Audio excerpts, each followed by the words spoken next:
Hello and welcome to the Popcorn Junkies. Welcome, Nat. How are you? Very good. I'm very happy to be talking about this movie. Can I just say, before we get going, this is a review of the movie Hamnet. Not Hamlet, Hamnet, which was the name of Shakespeare's son. Your top is giving me all the colour vibes, the colour palette actually of this film. When I think of this film, I think of ochres and browns and lichens so and mosses. interesting, because I don't. Wow. Okay, well, let's okay, so this is the new film Hamnet, directed by Chloé Zhao. Now, Chloé Zhao made a very famous film a couple of years ago. I think it won everything at the Oscars, called Nomadland, which was it was a film about communities across America who live out of caravans and things like that. Remember? It starred... and it won the Oscar. Yeah, Frances McDormand. It was fantastic. I loved that film. Yeah. Oh, I didn't realise that she directed that. Yeah, and then she made a really, really bad sidestep in terms of her directorial decisions and directed Eternals, which was a Marvel Cinematic Universe. Now, some could say that was bold of Marvel or stupid, and bold of Chloe or stupid. I'd say it's stupid on both counts, because what ended up being made was really quite unpleasant and unwatchable. Yeah, but you don't know that beforehand. Of course you don't. Of course you don't. It's always hindsight production. So anyway, so she made Eternals, which I think is kind of notorious for film lovers like me, because Eternals is like, whoa, that was the lowest point. But perhaps, who knows, in 20 years we'll go back and think it's... Why was it so low? It was boring.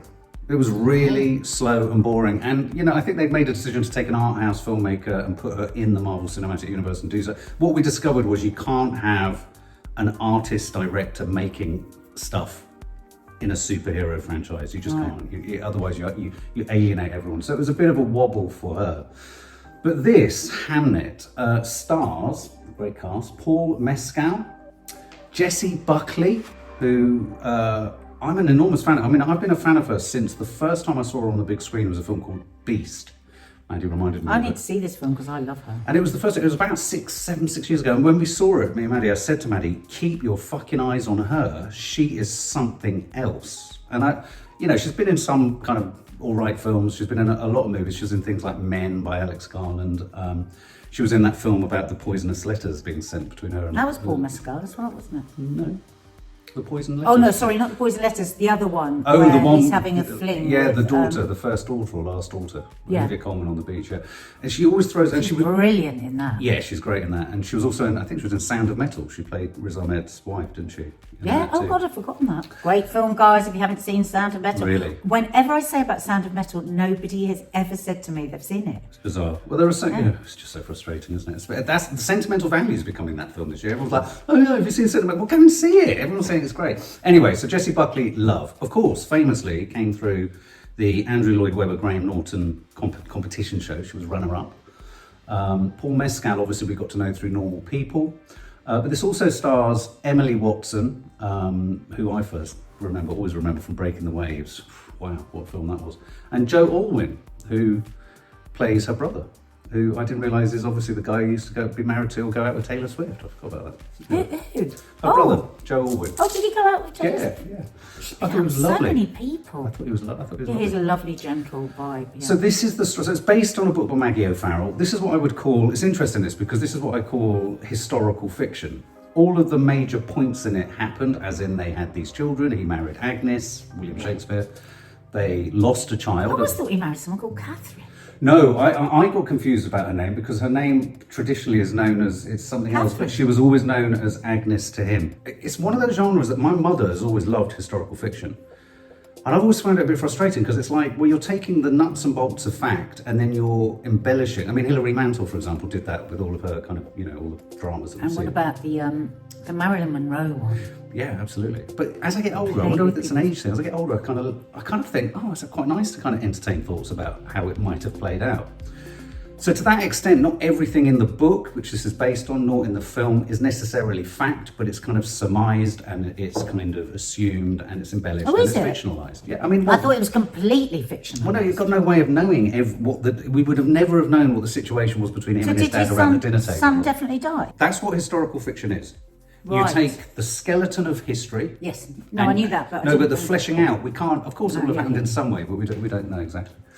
So the reason I'm saying all of that is because I often come into these kind of films about historical fiction films a little bit kind of like, okay, What's the point of changing it? what's the point? But kind of people are now going to think this is real. But it's a bit like The Crown. The Crown is a classic example of that. You know. Well, when it's so long ago, does it matter that much? But when people are still living, I don't really like it. I agree. Now, I want to know what you felt like before you went in to see this, when you knew that it was about William Shakespeare, because I heard you say to someone, and my heart sank, and I thought, oh my fucking Christ, I know it's not that. This is Shakespeare in love for a new generation. I never have said You did. those. You said, I no, when we were talking never- about it, you said, no, I not that you knew, you said, well, it'll be like Shakespeare in love. Someone was asking, No, what was it about?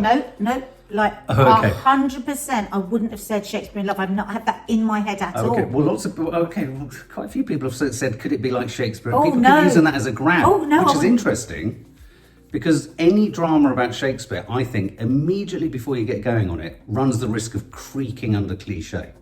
Yeah, that was no, my first concern. I genunuely didn't expect well, I've that got because that I one. wouldn't have gone in looking forward to it.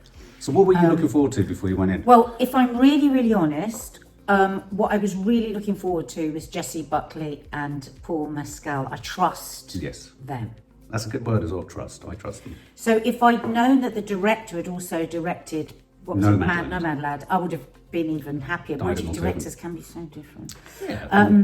But so that's really what I was going to, and also I didn't read any reviews or anything, but just the buzz around it and the intensity that people were talking about of the performance that she had, and I love intense performances. So that's all that I had in my head. Oh, okay. See, because I was going into this thinking, maybe I was worried it was going to be Shakespeare in love. I was going into this thinking, I can't even remember Shakespeare in Love. I just remember it's Gwyneth Paltrow. It was great fun, but it was very light, it was very surface, it was very... It was a bit like a soap opera, wasn't it? Done a bit soapy. The worry I had going in to see this is the worry I always have with any fictionalisation or potential fictionalisation of Shakespeare, is that how do you avoid the necessary cliched pitfalls? And there are a couple of moments in this film where they have to head-on tackle some pretty obvious moments in terms Isn't of it speeches funny? and things like that. The differences between us. So I was really going into this slightly anxious, thinking, fucking hell, Paul Mescal has got a huge task, because right down to using a quill, to looking off and thinking of So your you were words. worrying about this before we went Yeah, in. from a directorial perspective, No, I was no. thinking all of the things I would think of if I was going to, I've got to fictionalise Shakespeare. And yet the set dressing of his life and the actions of his life are what he did. He was a playwright. He would have looked out of windows a lot. They weren't on phones. They would have been in sort of, candle lit. He would have walked the streets of Bermondsey. There would have been, there's the Globe. It's all the shots that we're used to seeing. And so it's not a concern that he can't play it, but my concern was, oh my God, this could end up leaning into what I call tourist Shakespeare, tourist storytelling. Is this really going to be an embellished visit to their house, which we went to in Stratford with just, with a bit of flesh and bones? Which was the actual house, which is great. But within seconds of it starting, all of that evaporated. Because I absolutely... Well, luckily I had none of those worries, maybe because I'm empty-headed, but I just wasn't worried about anything. No, I you was just went in like, as a kind of a fresh canvas. I went in went with in, all... I went, I went come in- on, sock it to me. I go in always, I try and almost put myself always in the position of the director of thinking, oh my God, I hope this plays out right. Have they got it right? Anyway, completely wrong-footed, because the film starts, doesn't it, very much with Agnes, Jessie Beautiful Buckley's first character. shot, Yeah, tell us about she's that. sort of asleep in the nook of the roots of a tree, a massive Beautiful. tree. And so Mark said at the beginning of here that these muted colours is what he thinks of. But actually, when I think of it, this film, and I loved it all the way through, was her deep, dark red dress. Isn't that interesting? Because Chloé Zhao talks about the colours that she denotes her characters with, and red for him and blue, red for her, Yes. and blue for him. And because for me, the whole film was about motherhood. I suppose that's why that colour is mostly in my Yeah, head. yeah. And I loved that theme. She always has a red dress all the way through it. So no matter what, the palette was around it to support it. And I suppose this would look great. Yeah. But the trees were very green. They were very vibrant. That first shot, it was very green, don't you think, against the red? I do, but I still feel the sense of wanting to nuzzle. Maybe I just wanted to give you a nuzzle, but I don't Maybe know. you just like the jumper. I do, yeah. Yeah, you're right. It was very good. It was incredibly rural, and I got a real whack of Loved it. that thing that we both got when we saw that play, the Jez Butterworth play. What the hell was it called? Jerusalem. I thought this film, I wasn't expecting this film to really embed itself in and relish the rural, paganistic countryside witchery. She was cast as a witch, and in a weird way, this is very much Jessie Buckley's film. It's her character, really, more than even necessarily Hamnet, the child or the children, and Shakespeare. Shakespeare goes off and heads off to Mercury. Shakespeare's a bit player. Yeah, he's a bit part, exactly. This is Jessie Buckley's film. This is his wife Agnes's film, and really it is a story of her. I love, and I say this in the positive sense of the word, her witchery, her instincts, her maternal instinct, her having given birth, her idea of the future, her sense of things by pressing this part of Well, let's go first to the beginning, because I mean, the very first for me, after that brilliant shot in the roof, was just how sexy it was. Yes. Incredible chemistry, and I was listening to an interview with the director, and she was saying, it was going to be so important, that chemistry. So they were doing screen tests with the actors and stuff, but how they wanted to do a screen test so they could see if there was that electricity between them, and she said it just blew them off the screen, the electricity between them. And it was just a very simple thing. They both just, their first meeting, both touch hands. So I'm going to spoil it, because it was, and then that was very sexy, and I thought, very wow, intense. This is really intense, and we both love intense theatre and intense film, don't we? Very passionate.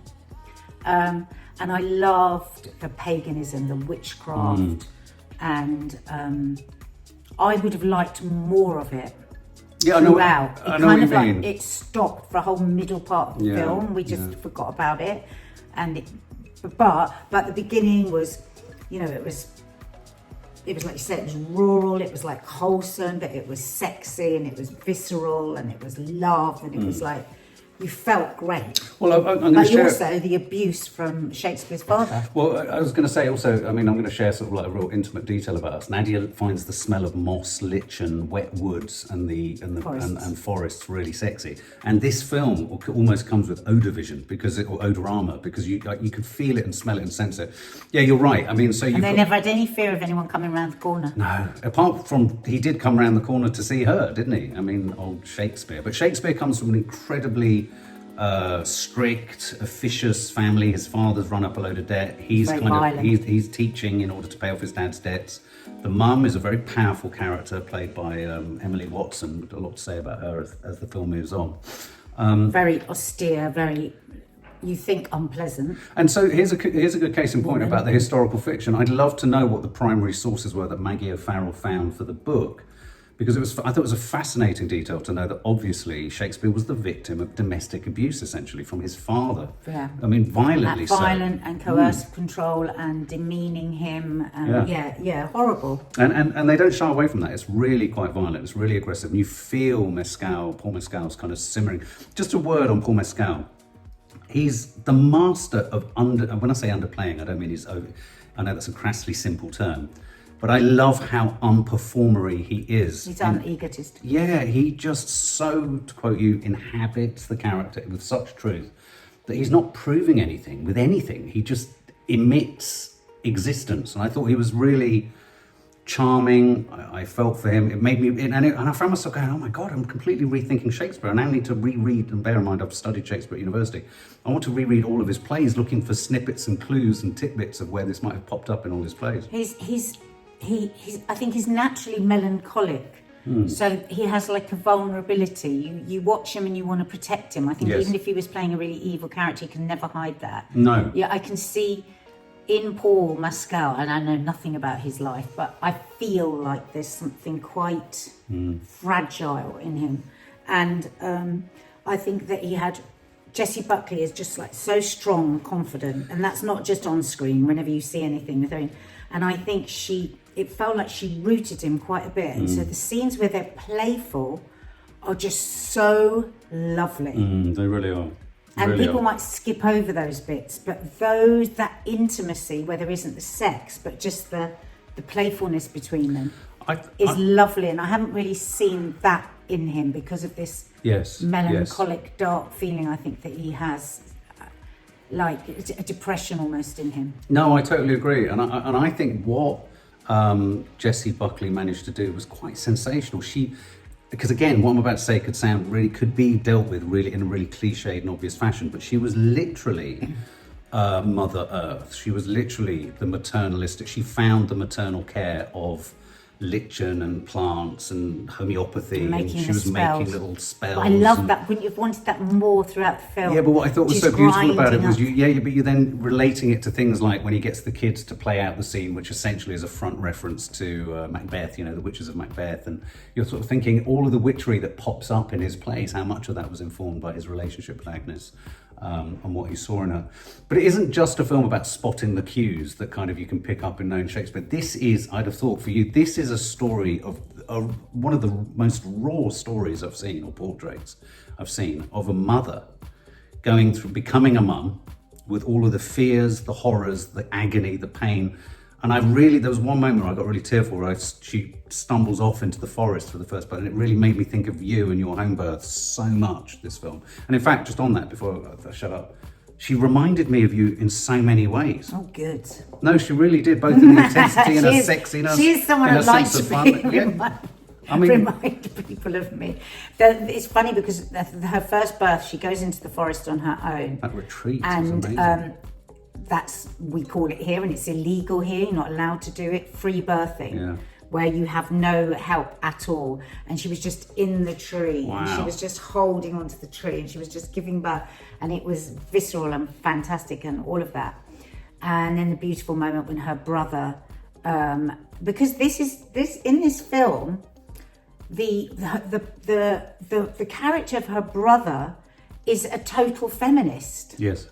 He admires and respects and supports and facilitates everything she needs in this man's world. And there's only certain points where she comes to this bit I need you for. Yes. This bit you're going to have to get me through. I thought that was refreshing. I loved that. How because liberated it was the understanding of the different powers within the sex.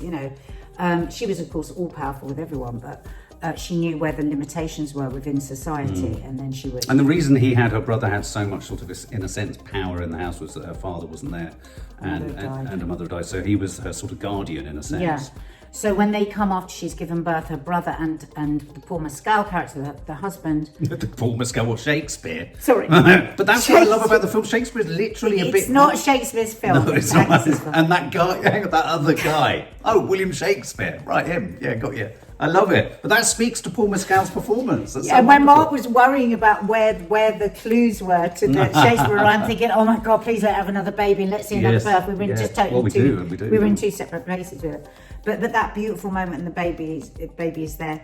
But then the next birth, oh my God! And Jane Fonda talks about she has never seen a birthing scene like it in any film.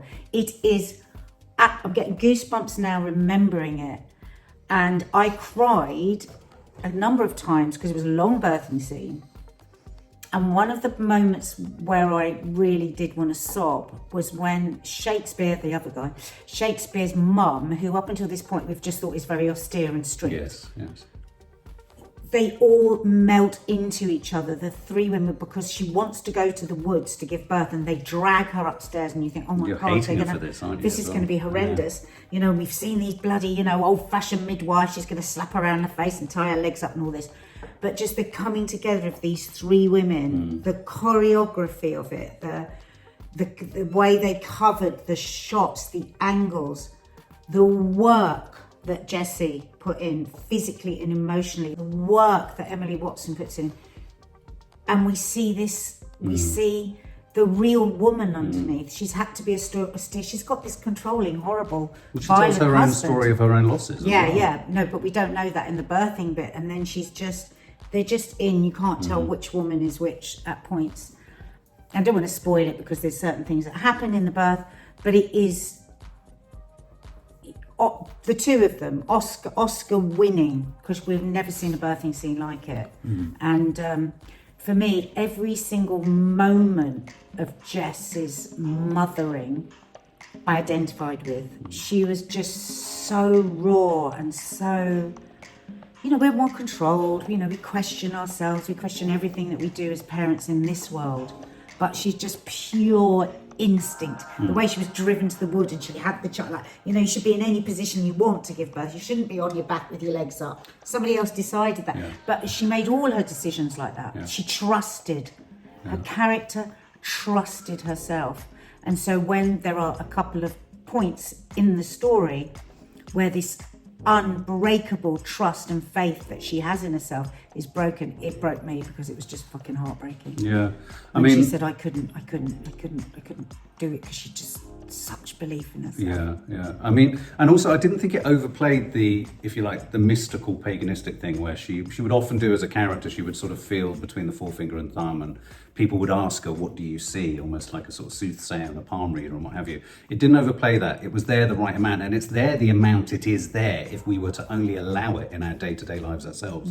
It was like, when you know somebody with a faith who's religious, who doesn't stick, it's just, it is. That is it. This is it. There was no like ego ever in her. I found, it's weird, there were moments in this, I mean, I wasn't only thinking about the key points for Shakespeare. I found this. I know you weren't only. No, but I mean, this film, I found myself inadvertently, and I can't work out necessarily why on the first cues, I found myself tearful very quickly. And part of that, I sometimes get that experience when I see any kind of filmmaking or performance or, ensemble acting where all the constituent elements of filmmaking come together and they create something that is not only so believable and beautiful, but so utterly kind of connecting and healing and moving, and just reinstill some faith in what us as humans can do when we put our minds to something creative. There was a moment where Jessie Buckley goes to see his family and she's pregnant. She's basically bullied herself in to say,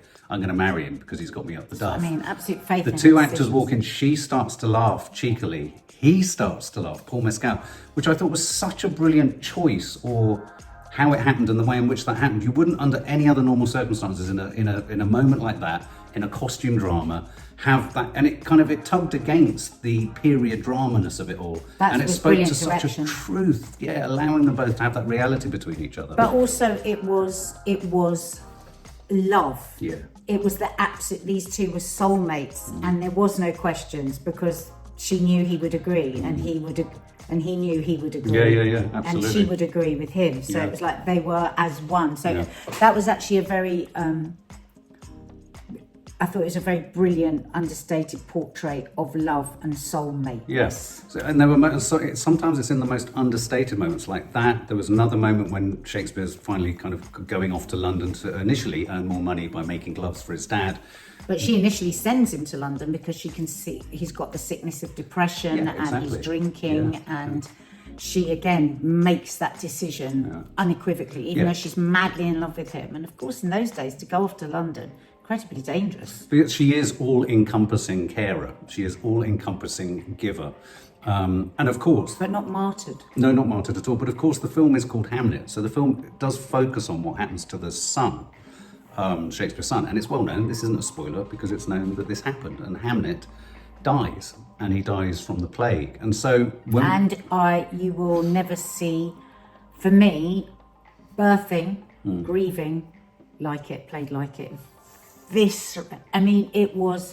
I thought I was going to have to tear my skin off. It was so real and raw and brilliant. And were you struck at all by, and I felt it was a choice and a decision both in performance and the way in which it was covered cinematically and musically and in terms of, the set, two perfectly kind of equivalent moments of his birth and his death, I think in the same space. That wonderful wide shot, when you come out from the wide shot and he's passed away and she's done, the scene of her frantically using her witchery and her horticultural knowledge and all of the stuff that made her this rooted, humanistic version of almost an oak tree.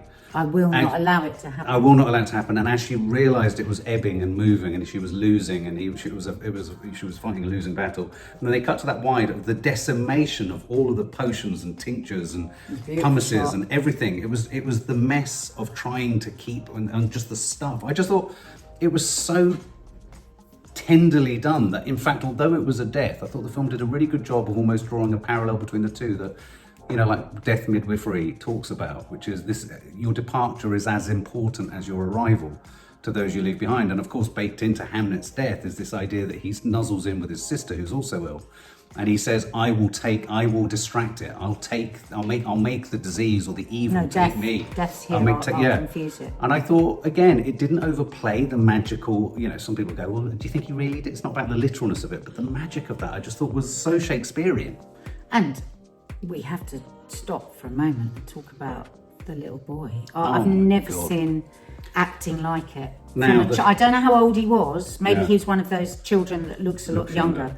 But Jacoby Dupe, who plays Hamnet, and is also Noah Dupe, who plays Hamlet in the plays, brother. in real life. which I didn't know. I thought, Yeah. oh well, that's good. Isn't that Yeah. clever? They've got two that really look alike. I mean, Jacoby He Dupe, is. fucking hell. You cannot. I don't want to say too much. Just you're in for a bloody Well, treat. I do What wanna- an incredible young actor. He's going to. I hope it doesn't get ruined because he's young, but he's going to be offered film after film. As the children came into the film, I had that horrendous moment, which Oh, I is get it with all all gonna go films. tits up? Oh my God, we're going to have stage school kids. It's going to be telegraphed from the rafters. We're going to see it all coming. We're going to know, oh no, jazz hands, please. None of that shit. Not literally, but metaphorically. And so I kind of went a bit like that as they came in. And there was a wonderful moment. Who was the daughter with? Where Jessie Buckley was talking about something with them. And it was played for real. Obviously, the kids didn't know what she was saying. It was played so beautifully where the daughter was trying to answer questions. She was trying to guess something. It was so documentary. It was so real. Anyway, within a matter of seconds, you feel like you do with Paul Mescal, like you do with Emily Watson, like you do with Jessie. You felt entirely in great hands. The director and her relationship with those kids must have been sensational. I mean, to be a young actor and to have Jessie Buckley that intimate with you is like 10 years of any course you could do anything. So she's so open and so loving. You know, they were able to play. So they were able to play with their feelings and everything because she's so playful. So- he is a superstar in the making. It really is. And I can't tell you how heartbreaking. I mean, I made a sound at one point because I was crying. I mean, I suppose one warning on this film, it's very depressing, as in it's sad. And yet for me, I found it really life-affirming. I never found it Not depressing. depressed. Okay, well, I just think It's heavy. challenging. It's heavy. It's emotionally challenging. And if you're somebody that doesn't like to cry in the cinema, now look, facts are lots of people are going to go in and be completely untouched by this. They really are. I mean, the independent review. This is the first time I've ever read a review before I've done a review myself because it just popped up to me. But he said she was ham. She was hamming it. So, okay, I respect that you've got that opinion. It was probably quite good for me to read a review and go, oh my God, somebody could think that? Because we just loved it so much. It's unquestionable. Unquestionable. Well, I mean, to me. I'm almost at the point now where I quite clearly in my life know that if you, with issues around global politics, like if you can't see what has happened in Gaza and recognise it, call it out and name it, then sorry, mate, you go your way, I'll go mine. We can't ever meet in the middle because you have no humanity along the lines that I understand humanity to be. I'm not going to say this because, of course, everyone is entitled to find it too much, too emotional, too whatever. But if you can't see or sense that this is a film made with heart, it might not be something that you like or want to watch.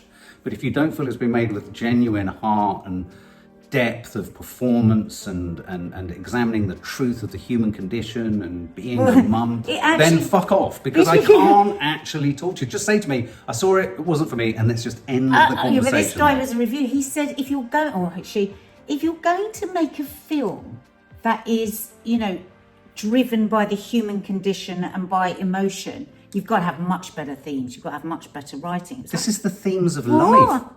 But I would argue, I would say the impact of this film in a very different way. But I had the same feeling when I left the cinema that I had after Jerusalem. Something changed in me. Yeah. And also something else with all these fucking reform wankers running around about what is British. It felt so British for whatever that means. It felt so of this land. And I think it's not about patriotism, it's not about pride. It's about all land, all around the world, emanates something. And I think this film speaks to that. And I thought, so in that sense, I found it magical. When you get to the final act of the film, which really the final act of the film really very much becomes Shakespeare's, really. We see him more... See, half hour Hamlet. Half hour Hamlet. We see him in Bermondsey, we see him at work, we see the Globe. We get a real sense of how and I thought it was a very powerful scene where he's running the words, the lines, and they're playing it, and the camera's just on him. And what's brilliant about the way that Chloé Zhao holds this, for great swathes of this moment, you're seeing the back of his head. She hasn't compromised it, she hasn't intercut, she's gone for the authenticity of the performance of that one take.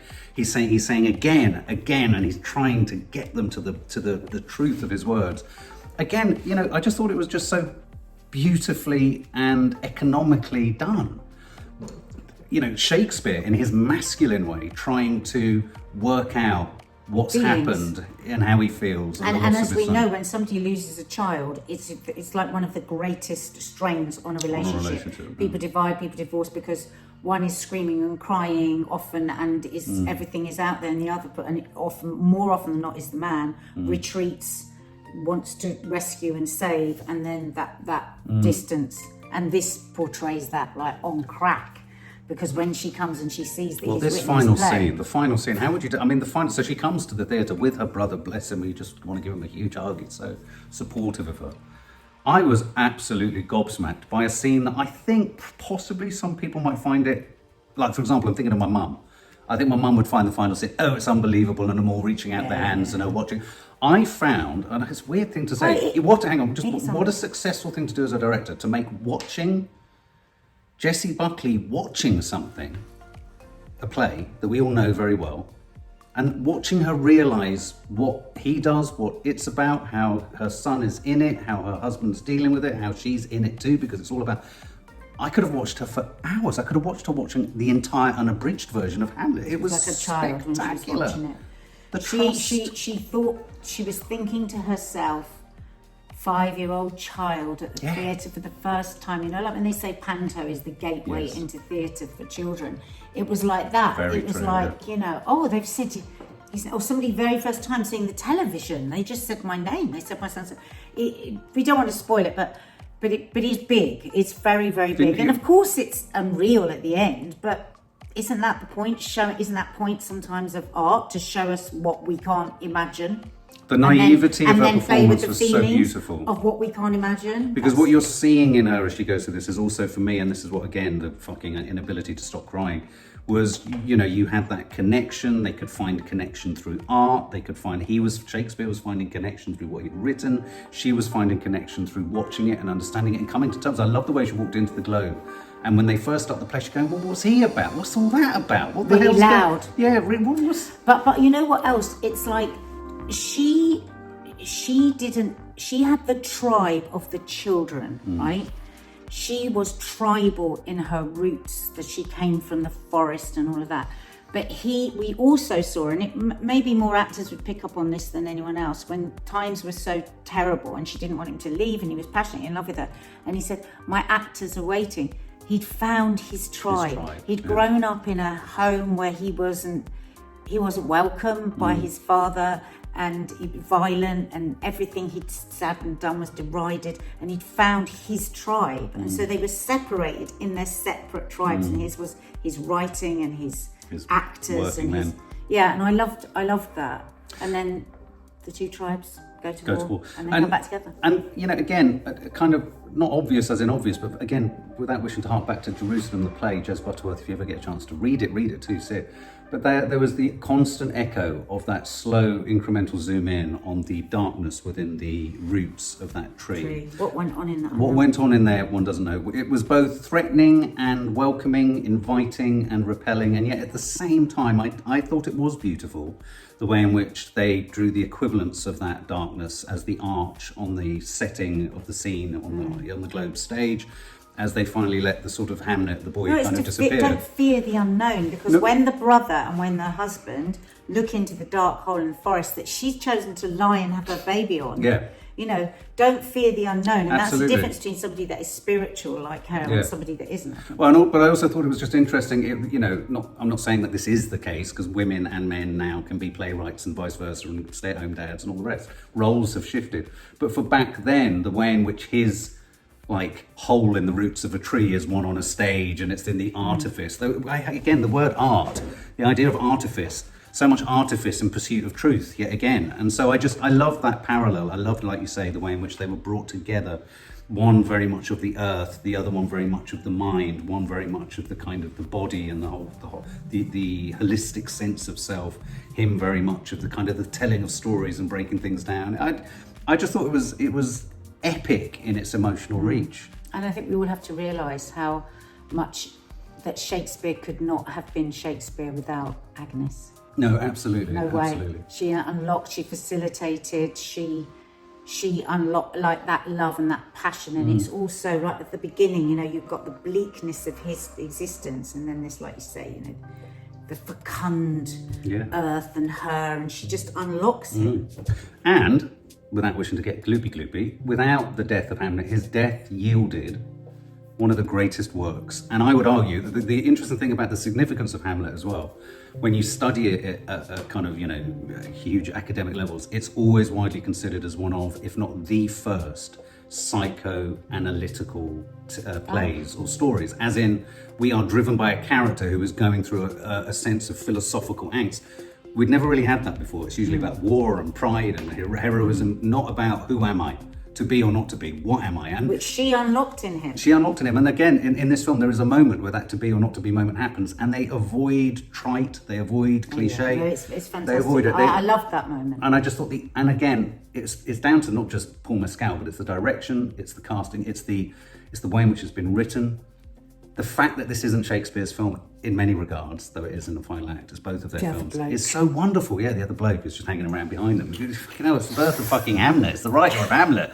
It's kind of significant. But the way it was played as a scene, he was a bit player. It's like, oh, sister baby. So if you were to score it or recommend to your friends, what would you say? Well, the thing is, like, it's a worrying one, because if somebody goes to see it and they don't like it, it's a bit like one battle after another. Panic-stricken. Like, maybe I won't tell anyone in case they go, oh God, it's a bit slow, it's a bit boring. Yeah. It went on a bit. It's a bit mawkish. So I'm probably going to keep it as a gift to myself. Nice. I just want to say, in tribute to you, I got so much more from this film having been married to you, because I've seen, obviously, because I'm the bit player in her life, I've seen up close, we've had 2 of our daughters were home birth. I felt stuff in this that I would wager a bet, and I'm not saying I'm good for this, most men won't have experienced. Most women don't have home births. Most men don't get on board with that and get their hands in there. Catching the blood. In it on 2 occasions, with all the fears that come with that. But then to experience the privilege that you've given me, the privilege that you have given me to feel that sense of what bringing life as best as a dad can. Because a dad can only, it's primal, and her there was an eroticism to her. There was a bucolic kind of just otherness to her. I felt safe with her. I loved it when she lost her shit. She just reminded me of you in so many different ways. You kept welling up. You kept going.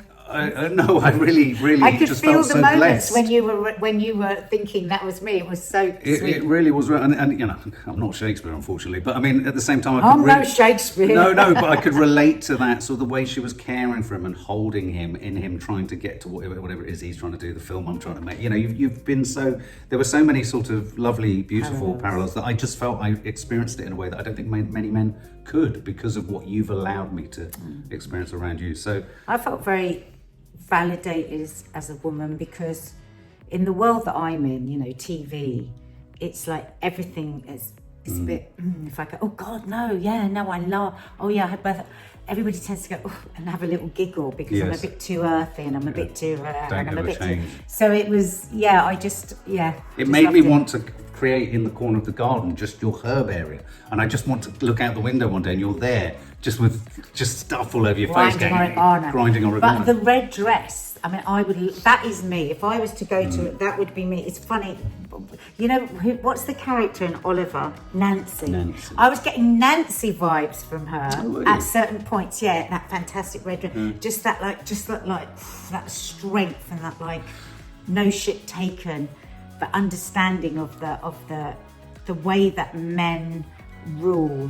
I was just getting, just at certain moments, not in a musical theatre way, there was just some moments in it, that visceral bravery that kind of woman had. But interestingly, and maybe she called them to her, Agnes, 2 lovely men around her husband and her brother. Because she wouldn't tolerate anyone that wasn't. Why would she? Yeah, I love that. Get the fuck out of it. Just a couple on the technicals. It's a joke in this house when I say I'm going to do the technicals. Music by Max Richter. Oh my fucking Christ. Never a more understated and yet crucial soundtrack has there been. Not that I can remember any of it now, and the but final, I was in it. Any Max Richter fans, Maddie, our daughter, our oldest daughter, is a huge Max Richter fan, and they elect to use the track that she's played us many times, which has broken us, and I'm like, I can't, not today. They play it to the end. So the soundtrack is beautiful. The cinematography is exquisite. The editing, the design. great. And also, this is a curious one because this isn't every necessarily... moment, every frame was just perfect. And this is directorial, not a real bravery in our direction too. And I'm thinking of one scene I really want to pay reference to because it's very incidental, where he's heading to Bermondsey and he's saying goodbye to his son, Hamnet. And the corner of a house just abuts their vision of each other. And they're laughing, doing we've all done it as parents, goodbye, disappears, goodbye. And then it's Hamnet that goes finally with Shakespeare hovering for a bit longer to do his final goodbye. Didn't cut in, just held the wide.